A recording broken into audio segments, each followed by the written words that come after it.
Hello viewers, West Bengal state council of vocational training and West Bengal state council of technical and vocational education and skill ডেভেলপমেন্টের তরফ থেকে চলে এসেছে তোমাদের জন্য নতুন একটা আপডেট। কী বলা আছে সেই আপডেট সেটা দেখে নেবো আমরা এই ভিডিও থেকে। তাই ভিডিওটাকেও স্কিপ না করে শেষ পর্যন্ত দেখতে থাকো প্রপার ইনফরমেশন পাওয়ার জন্য। ভিডিওটা দেখার পরে এই সম্পর্কিত বিষয়ে তোমাদের যদি আরও কোনো কোয়ারিজ থাকে ডেফিনেটলি ভিডিওর কমেন্ট সেকশনে তোমরা কমেন্ট করতে পারো।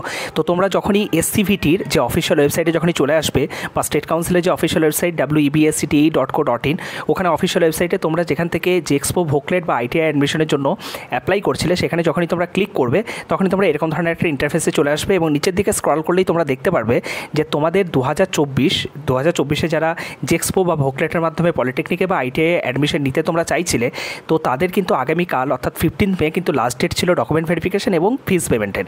সেই ডেট কিন্তু স্টেট কাউন্সিল থেকে কিন্তু এক্সটেন্ড করা হলো আপ টু 31 মে 2024, মানে 31শে মে পর্যন্ত কিন্তু তোমাদের ডকুমেন্ট আপডেট করা বলো বা ফিস পেমেন্ট যাদের হয়নি তারা কিন্তু করতে পারবে।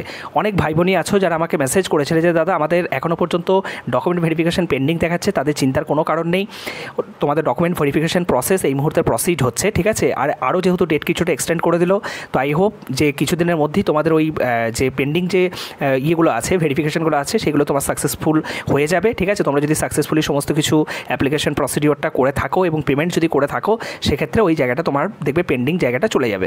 আর যদি তারপরেও কারো কোনো সমস্যা যদি থেকে থাকেও, দেখো যে মোটামুটি আরও 4-5 দিন পরে তোমাদের ওই সমস্যাটা মিটছে না, তখন এখানে যে হেল্প ডেস্ক যে ইয়েটা দেওয়া আছে, দেখো টোল ফ্রি নাম্বার দেওয়া আছে, শনি রবি ছাড়া এবং সমস্ত গভর্নমেন্ট হলিডে ছাড়া তোমরা দেখতেই পাচ্ছ একদম টপে দুটো নাম্বার শো করছে। ওই দুটো নাম্বারে তোমরা কল করে তাদের কাছে হেল্প নিতে পারো, বা দেখো একটা হেল্প ডেস্ক ইমেল আইডি দেওয়া আছে wbscvt@gmail.com, সেখানে তোমরা তোমাদের যে প্রবলেম হচ্ছে সেই প্রবলেমটা উইথ স্ক্রিনশট তোমরা ওখানে এলাবোরেট করতে পারো এবং স্টেট কাউন্সিলকে সেই মেলটা কিন্তু তোমরা পাঠাতে পারো যে তোমাদের অনেক দিন আগে পেমেন্ট করেছো বা সমস্ত কিছু ঠিকঠাক প্রসিডিওর মেনটেন করার পরেও তোমাদের যে ডকুমেন্ট ভেরিফিকেশন সেটা এখনও পর্যন্ত পেন্ডিং দেখাচ্ছে। তো এই ছিল ছোট্ট একটা আপডেট। সকলে ভালো থেকো, সুস্থ থেকো, থ্যাংক ইউ।